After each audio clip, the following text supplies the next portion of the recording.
पाकिस्तान में आतंकी और कट्टर मौलाना दहशत में हैं। अंधेरी रात में एक अज्ञात काल आता है और शहबाज सरकार की नींद उड़ा जाता है। जी हाँ, पाकिस्तान सबसे ज्यादा चिंता में उसी अज्ञात काल से है। उसे ना तो किसी ने देखा है, ना ही उसके बारे में बहुत कुछ जाना है। वह अज्ञात काल समय समय पर बाइक पर नकाब पहन निकलता है और पाकिस्तान में छिपे भारत के दुश्मनों का काम तमाम कर देता है। पाकिस्तान के क्वेटा में जमीयत उलेमा इस्लाम के नेता मुफ्ती अब्दुल बाकी नूरजई पर हमला हुआ। क्वेटा एयरपोर्ट पर कुछ अज्ञात हमलावरों ने उन पर ताबड़तोड़ गोलियां बरसाई। दावा किया जा रहा है कि अनजान हथियारबंदों की गोलाबारी में अब्दुल बाकी नूरजई की मौत हो गई। आतंकवाद का आका पाकिस्तान बहुत परेशान है, गरीबी से, भुखमरी से और घरेलू आतंकवाद से। कभी अफगानिस्तान के तालिबान उसे जख्म देते हैं तो कभी बलूचिस्तान के विद्रोही लड़ाके। ये सब तो जानते हैं कि टीटीपी और बीएलए पाकिस्तान की लंका लगाए हुए हैं। अज्ञात बंदूकधारी ने कुछ दिन पहले ही फैजल नदीम उर्फ अबू कताल सिंधी को मार गिराया। ये लश्कर तैयबा का आतंकी है। दावा तो ये भी किया जा रहा है कि अबुल कताल आतंकी हाफिज सईद का भतीजा है। अबू कताल वही आतंकी है जिसने 9 जून को रियासी के शिव खोड़ी मंदिर से लौट रहे तीर्थ यात्रियों की बस पर हमला कराया था। वह भारत में मोस्ट वांटेड था।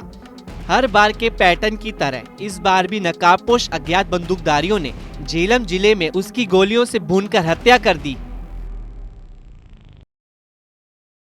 अबू कातिल जो नेफ्यू है, जो भतीजा है हाफिज सईद का, एलईटी चीफ का, वो अननोन गनमैन ने उसको मार दिया है और शायद हाफिज सईद भी जख्मी है।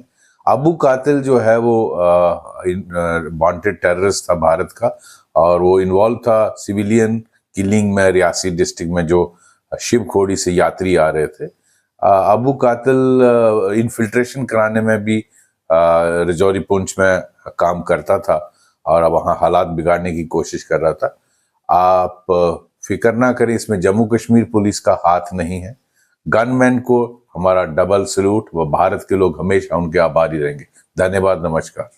बिल्कुल, जो हमारी पॉलिसी है सेंट्रल गवर्नमेंट की के घर तक जाएंगे और मारेंगे और एक एक को चुन चुन के इनका इससे हिसाब होगा। ये इसी इंसिडेंट में मतलब के मतलूब नहीं था। इसके अलावा जो डांगरी में पहले इसके साथ एक इंसिडेंट हुआ था, सिविलियन किलिंग हुई थी, उसमें भी इसका नाम था।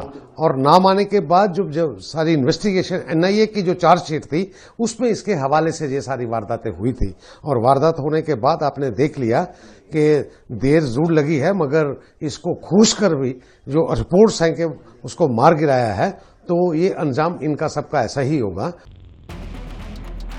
पाकिस्तान में भारत के दुश्मनों के टारगेटेड किलिंग का सिलसिला बीते कुछ 2-3 सालों में शुरू हुआ है।